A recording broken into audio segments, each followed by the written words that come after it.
എല്ലാ പ്രേക്ഷകർക്കും Ashraf for you Malayalam YouTube ചാനലിലേക്ക് സ്വാഗതം. ഇന്നത്തെ വീഡിയോ എന്ന് പറയുന്നത് അവരുടെ രാത്രികാല ചിന്തയിലാണ് നിങ്ങളുള്ളത്. അവർ നിങ്ങളുടെ ശരീരം മോഹിക്കുന്നുണ്ടോ എന്നതിനെക്കുറിച്ചാണ്. നിങ്ങൾക്കെല്ലാവർക്കും ഈ വീഡിയോ ഇഷ്ടപ്പെടുമെന്ന് കരുതുന്നു. വീഡിയോ ഇഷ്ടപ്പെട്ടാൽ ലൈക്ക് ചെയ്യുക, ഷെയർ ചെയ്യുക, കൂടാതെ ചാനൽ സബ്സ്ക്രൈബ് ചെയ്യുക. നിങ്ങൾ നൽകുന്ന പിന്തുണയാണ് കൂടുതൽ വീഡിയോകൾക്ക് പ്രചോദനമാകുന്നത്. അതുകൊണ്ട് തന്നെ ഈ ചാനലിലെ വീഡിയോസ് ഇഷ്ടപ്പെടുക തീർച്ചയായിട്ടും നിങ്ങൾ ലൈക്ക് ചെയ്യുക, ഷെയർ ചെയ്യുക, സബ്സ്ക്രൈബ് ചെയ്യുക. നമുക്ക് ഒന്നാമത്തെ പൈലായ തത്തമ്മയെ പൈലായി സ്വീകരിച്ചവരുടെ റീഡിങ്ങിലേക്ക് പോകാം. അവരുടെ രാത്രികാല ചിന്തയിൽ നിങ്ങളുണ്ട്. നിങ്ങളെക്കുറിച്ച് സ്വപ്നം കാണുകയും നിങ്ങളെക്കുറിച്ച് ഇഷ്ടപ്പെടുകയൊക്കെ ചെയ്യുന്നു. പലപ്പോഴും നേരിട്ട് നിങ്ങളോടുള്ള ഇഷ്ടം പറയുവാൻ അവർക്ക് മടിയാണ്. അവർ നേരിട്ടുള്ള ഇഷ്ടം പറയുവാൻ മടിക്കുന്നതിൻ്റെ കാരണം തീർച്ചയായിട്ടും അവർക്ക് നിങ്ങളോട് ഇഷ്ടക്കുറവുണ്ടായിട്ടല്ല. അവർ അങ്ങനെ ഒരു മടിയുള്ള ആളുകളാണ്. അതായത് തനിക്ക് തോന്നുന്ന ഇഷ്ടം തുറന്നു പറയാനുള്ള അവകാശം തനിക്കുണ്ടോ, അല്ലെങ്കിൽ തനിക്കതില്ല എന്നുള്ള ഒരാത്മവിശ്വാസക്കുറവ് അവരെപ്പോഴും പിന്തുടരുന്നുണ്ട്. ആ ആത്മവിശ്വാസക്കുറവിൻ്റെ ഫലമായിട്ടാണ് അവരങ്ങനെയൊക്കെ സംസാരിക്കുന്നത്, പറയുന്നത്. പക്ഷെ അവരുടെ ജീവിതത്തിൽ ഏറ്റവും പ്രധാനപ്പെട്ട ഒരു സംഭവം എന്ന് പറയുന്നത്, ജീവിതത്തിൽ എല്ലാ പ്രതികൂല സാഹചര്യങ്ങളെയും തരണം ചെയ്തുകൊണ്ട്, എല്ലാ പ്രശ്നങ്ങളെയും അതിജീവിച്ചുകൊണ്ട് അവർ മുന്നോട്ട് പോകും. അവർക്കതിനുള്ള മാനസികമായ ഒരു ബലമൊക്കെ ഉണ്ട്. പക്ഷേ ഇഷ്ടം നിങ്ങൾക്കുണ്ടോ, അല്ലെങ്കിൽ എനിക്കതിനുള്ള യോഗ്യത ഉണ്ടോ എന്നുള്ള സംശയം അവരെ എപ്പോഴും ഉള്ളിലുള്ള സ്നേഹം തുറന്നു കാണിക്കാനായിട്ട് മടിപ്പുണ്ടാക്കുന്നു. അതവരുടെ ജീവിതത്തിൽ എപ്പോഴും ഉണ്ട്. ഒരു ദുരഭിമാനം എവിടെയും കാണിക്കുന്നതാണ്. ആരുടെ മുമ്പിലായാലും അഭിമാനം വിട്ടിട്ടുള്ളൊരു കളി അവർ ഉദ്ദേശിക്കുന്നില്ല. അതവർക്ക് ഇഷ്ടവുമല്ല. അഭിമാനക്ഷത ഉണ്ടാക്കുന്ന ഒരു കാര്യവും അവർ ചെയ്യുകയുമില്ല. നിങ്ങളോടാണെങ്കിലും ശരി, എത്ര അടുത്ത ആളുകളാണെങ്കിലും ശരി. അങ്ങനെ അവർ അവരുടെ മനസ്സിലുള്ള ഇഷ്ടം തുറന്ന് പറയാൻ മടിക്കുന്നത് കൊണ്ട് തന്നെ ഒരുപാട് നഷ്ടങ്ങൾ നിങ്ങളുടെ രണ്ടുപേരുടെയും ബന്ധത്തിലുണ്ടാകാറുണ്ട്. കാരണം മനസ്സ് തുറന്നൊന്ന് സ്നേഹിക്കാൻ നിങ്ങൾക്ക് പലപ്പോഴും കഴിയുന്നില്ല. അത് ആ വ്യക്തിയുടെ ശൈലി അങ്ങനെ ആയതുകൊണ്ടാണ്. ആ വ്യക്തി ആത്മവിശ്വാസത്തോടെ നിങ്ങളോട് സ്വാതന്ത്ര്യം കാണിക്കേണ്ടതാണ്. ആ വ്യക്തി ആത്മവിശ്വാസത്തോടെ നിങ്ങളോട് സ്വാതന്ത്ര്യം കാണിക്കാത്തത് മൂലമാണ് നിങ്ങളും ആ വ്യക്തിയും തമ്മിലുള്ള ബന്ധത്തിൽ വിള്ളലുകൾ ഉണ്ടാകുന്നത്.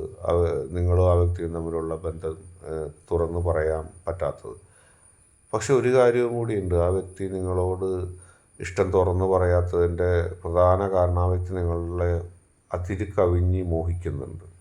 ഒരുപക്ഷെ ആ വ്യക്തിക്ക് നിങ്ങളെ ലഭിക്കാൻ അർഹതയുള്ളതിനേക്കാൾ കൂടുതൽ ഒരു ശാരീരികമായിട്ട് നിങ്ങളെ സ്വന്തമാക്കാൻ ആ വ്യക്തി ആഗ്രഹിക്കുന്നുണ്ട്. ആ വ്യക്തിയുടെ മനസ്സിൻ്റെ ഉള്ളിലാണ് ഒരുപക്ഷെ ആ ആഗ്രഹം ഉണ്ടാകുകയുള്ളൂ. പക്ഷേ അത് നിങ്ങൾ അറിയുമോ എന്നുള്ളൊരു ഭയം ആ വ്യക്തിക്കുണ്ട്. അതുകൊണ്ട് തന്നെ എപ്പോഴും അകലം പാലിക്കുന്നത് അതുകൊണ്ടാണ്. കാരണം നിങ്ങൾക്ക് ദ്രോഹം ഉണ്ടാക്കരുത്, നിങ്ങൾക്ക് വിഷമം ഉണ്ടാക്കരുതെന്ന് ആ വ്യക്തി ആഗ്രഹിക്കുന്നുണ്ട്. ആ വ്യക്തിയുടെ മനസ്സിലെ പരിധി വിട്ട ചിന്തകൾ നിങ്ങളെങ്ങനെയെങ്കിലും അറിയുമോ എന്നുള്ള ഭയമുണ്ട്. ആ വ്യക്തി മര്യാദയും നേരും നെറിയുമായി വിശ്വസിക്കുന്ന, ആദർശത്തിൽ അധിഷ്ഠിതമായിട്ട് ജീവിക്കുന്ന വ്യക്തിയൊക്കെയാണ്. പുറമേ തൻ്റെ മനസ്സിലുള്ള അത്തരം ചിന്തകൾ അറിഞ്ഞാൽ അത് നാണക്കേടുണ്ടാകുമോ, അല്ലെങ്കിൽ നിങ്ങൾ തെറ്റായിട്ട് വ്യാഖ്യാനിക്കുമോ എന്നുള്ള ഒരു ചിന്ത ഉള്ളത് കൊണ്ടാണ് തൻ്റെ മനസ്സിലുള്ള ചിന്തകളെ ഒളിപ്പിച്ചു വെച്ചുകൊണ്ടൊന്ന് അകന്നു നിൽക്കുന്നത്. സ്നേഹം മുഴുവനും പ്രകടിപ്പിക്കാൻ തന്നെ ആ വ്യക്തിക്ക് പലപ്പോഴും കഴിയുന്നില്ല. കാരണം തൻ്റെ മനസ്സിലുള്ള ആ ഒരു ചിന്തകൾ അറിയുമോ എന്നുള്ളൊരു ഭയമാണ്. യഥാർത്ഥത്തിൽ ആ വ്യക്തി നിങ്ങളെ സ്നേഹിക്കുന്നുണ്ട്. പക്ഷെ ആത്മവിശ്വാസക്കുറവ് മൂലം നിങ്ങളോട് കാര്യങ്ങൾ തുറന്നു പറയുന്നതിനും മടിക്കുകയാണ്. പക്ഷെ യഥാർത്ഥത്തിൽ ആ വ്യക്തിയുടെ മനസ്സിൻ്റെ ഉള്ളിൽ നിങ്ങളുണ്ട്. നിങ്ങളെ കിട്ടിയേ തീരൂ, നിങ്ങളുടെ ഒപ്പം ജീവിക്കാൻ ആഗ്രഹിക്കുന്നു. അതൊക്കെ ശരി തന്നെ. അടുത്തതായിട്ട് ഹൃദയചിഹ്നം പൈലാശി റീഡിംഗ് ആണ് പറയുന്നത്. ഒരു പരിധിയുമില്ലാതെ നിങ്ങളെ സ്നേഹിക്കുകയാണ്. അത് നിങ്ങളോട് പ്രകടിപ്പിക്കാൻ ആ വ്യക്തിക്ക് മടിയില്ല. പലപ്പോഴും മറ്റുള്ളവരുടെ മുമ്പിൽ വെച്ച് പ്രകടിപ്പിച്ച് വലിയ പ്രതിസന്ധികളൊക്കെ ഉണ്ടാകാറുണ്ട്. പക്ഷേ ഒരിക്കലും നിങ്ങളോടുള്ള ഇഷ്ടം തുറന്ന് പറയാതിരിക്കാൻ ആ വ്യക്തിക്കാവുന്നില്ല. ആ വ്യക്തി അത് പറഞ്ഞുകൊണ്ടേയിരിക്കുന്നു. ആ വ്യക്തിക്ക് അത് പറഞ്ഞേ മതിയാകുകയുള്ളൂ. കാരണം ആ വ്യക്തിയുടെ ചിന്തയിൽ ആരെയും കൂസേണ്ട കാര്യമില്ല. എല്ലാം ഓപ്പണായിട്ട് പറയുന്ന, ഒന്നും മറച്ചു വെക്കാത്ത ഒരു വ്യക്തിത്വത്തിന് ഉടമയാണ്. പലപ്പോഴും ശത്രുക്കളെ തന്നെ അതിലൂടെ ഉണ്ടാക്കിയിട്ടുണ്ട്.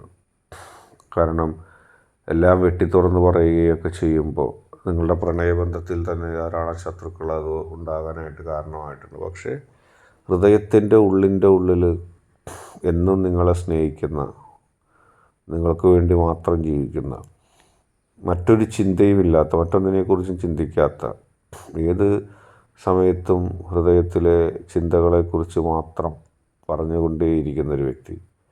എന്തെല്ലാം പ്രതിസന്ധികളും പ്രശ്നങ്ങളും ഉണ്ടായപ്പോഴും, എന്തെല്ലാം പ്രതിസന്ധികളും പ്രശ്നങ്ങളും നേരിട്ടപ്പോഴും അതെല്ലാം ഹൃദയത്തിൽ ഏറ്റി നടന്ന ഒരു വ്യക്തി.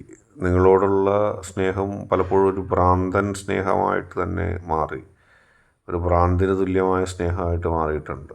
എപ്പോഴും നിങ്ങളെക്കുറിച്ച് ചിന്തിക്കുക, അതിര് കവിഞ്ഞ് നിങ്ങൾ ആഗ്രഹിക്കുന്ന കാര്യത്തിൽ ഒരു മാനദണ്ഡവുമില്ല. അതായത് നിങ്ങളെക്കുറിച്ച് ഒരുപക്ഷെ ശാരീരികമായിട്ട് നിങ്ങളെ സ്വന്തമാക്കാനായിട്ടുള്ള ആ വ്യക്തിയുടെ മനസ്സിലെ ആഗ്രഹങ്ങൾ ഒരുപക്ഷെ പലപ്പോഴും അത് തുറന്നു പറയുമ്പോൾ കേൾക്കുമ്പോൾ നിങ്ങൾക്കും ഒരുപക്ഷെ എങ്ങനെ അത് എടുക്കണമെന്ന് പോലും അറിയാത്ത രീതിയിൽ നിങ്ങൾ സ്പദ്ധമായിട്ട് നിൽക്കുന്ന അവസ്ഥ ഉണ്ടാകുന്നു. മറ്റാരെങ്കിലും നിൽപ്പുണ്ടോ ഇല്ലേ എന്നുള്ള ചിന്തയൊന്നും ആ വ്യക്തിക്കില്ല. വളരെ ഓപ്പണായിട്ട് തൻ്റെ ഇതൊന്നും മറച്ചു വെക്കേണ്ട കാര്യമില്ല എന്നുള്ള രീതിയിൽ ആ വ്യക്തി കടന്നു പോകുന്നു. നിങ്ങളോടുള്ള പ്രണയം കാണിക്കുന്ന കാര്യത്തിലും ആ വ്യക്തി മറച്ചു വെക്കുന്നില്ല. എല്ലാം വെട്ടി തുറന്ന് എല്ലാം തുറന്നു പറയുന്നൊരു ശൈലിയാണ് ആ വ്യക്തിക്കുള്ളത്. ഒന്നും മറച്ചു വെക്കുന്നത് ആ വ്യക്തിക്ക് ഇഷ്ടമില്ല. അമിതമായ ആ വ്യക്തിയുടെ ഈ പ്രണയ കാര്യത്തിലുള്ള ആത്മവിശ്വാസം പലപ്പോഴും പ്രതിസന്ധികൾ ഉണ്ടാക്കിയിട്ടുണ്ട്. പക്ഷേ എല്ലാത്തിനെയും തരണം ചെയ്തുകൊണ്ട് മുന്നോട്ട് പോകാൻ കഴിയുന്ന ഒരു മനസ്സുണ്ട് ആ വ്യക്തിക്ക്. നിങ്ങളോട് ഒരുപാട് ഇഷ്ടമാണ്. നിങ്ങൾക്കും ആ വ്യക്തിയോട് താല്പര്യമുണ്ട്. കാരണം ആ വ്യക്തിയുടെ തുറന്ന സമീപനങ്ങൾ നിങ്ങൾക്ക് ഭയങ്കര ഇഷ്ടമാണ്. ആ വ്യക്തിയെ മറക്കാൻ നിങ്ങൾക്ക് കഴിയില്ല. പല പ്രതിബന്ധങ്ങളും ഉണ്ടെങ്കിലും ആ വ്യക്തി നൽകുന്ന സ്നേഹം വേണ്ട എന്ന് പറയാൻ നിങ്ങൾക്കാവുന്നില്ല. കാരണം ഒരു മടിയുമില്ലാതെ, അല്ലെങ്കിൽ ആരെയും കൂസാക്കാതെ, ആരെയും പരിഗണിക്കാതെ നിങ്ങളെ മാത്രം പരിഗണിക്കുക, നിങ്ങളെ മാത്രം ആത്മാർത്ഥമായിട്ട് സ്നേഹിക്കുക, നിങ്ങളല്ലാതെ മറ്റൊന്നിനെയും സ്നേഹിക്കാതിരിക്കുക. നിങ്ങൾ ആ വ്യക്തിയെ സ്നേഹിക്കാതിരുന്നാൽ അതിൻ്റെ പേരിൽ വലിയ പിണക്കങ്ങളും വാശിയൊക്കെ ഉണ്ടാകുക. തൻ്റെ ജീവിതം തന്നെ ഇനി ഒന്നിനും വേണ്ട, അല്ലെങ്കിൽ ഒറ്റപ്പെട്ടു പോയെന്ന് ചിന്തിക്കുകയാണ്. അപ്പോൾ നിങ്ങൾ ഇഷ്ടപ്പെട്ടില്ല, നിങ്ങൾ തിരസ്കരിക്കുകയാണെങ്കിൽ കൂടുതലൊന്നും ചിന്തിക്കാനില്ല. ഇനി തനിക്ക് ഒന്നിനെക്കുറിച്ച് ചിന്തിക്കേണ്ട, താൻ അഡ്ജസ്റ്റ് ചെയ്ത് വേറൊരാളിലേക്ക് പോകുമോ, അങ്ങനെ ഒരു ചിന്ത ആ വ്യക്തിക്കില്ല. അതുകൊണ്ട് തന്നെയാണ് ആ വ്യക്തിയുടെ സ്നേഹത്തിന് ആഴമുണ്ടെന്ന് പറയുന്നത്. നിങ്ങൾക്ക് വേണ്ടി എന്തും ചെയ്യാൻ മടിയില്ലാത്ത, നിങ്ങൾക്ക് വേണ്ടി എപ്പോഴും പ്രവർത്തിക്കാൻ സജ്ജമായിരിക്കുന്ന ഒരു വ്യക്തിയാണ്. പക്ഷേ സ്നേഹവും ഇഷ്ടവും വെട്ടിത്തുറന്ന് പറയുകയും ഒക്കെ ചെയ്യുന്നൊരു വ്യക്തിയാണ്. ഇന്നത്തെ വീഡിയോ നിങ്ങൾക്കെല്ലാവർക്കും ഇഷ്ടപ്പെട്ടു എന്ന് കരുതുന്നു. ഇഷ്ടപ്പെട്ടാൽ ലൈക്ക് ചെയ്യുക, ഷെയർ ചെയ്യുക, സബ്സ്ക്രൈബ് ചെയ്യുക.